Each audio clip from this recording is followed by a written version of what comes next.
At ayun, cover up session na naman tayo mga boss. Yan nga po pala, yung gustong ipa-cover up ng ating boss na dumayo sa ating chat. Syempre, nag-feature na rin kami dyan.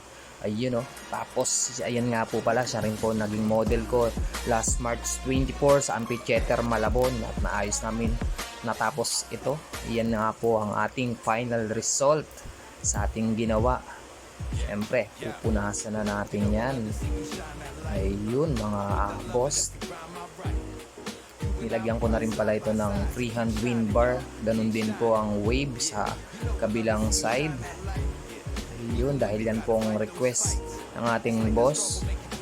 Wind bar daw yung gusto niya para maging background ng ating koi fish na ginawang pang cover sa dati niyang tattoo.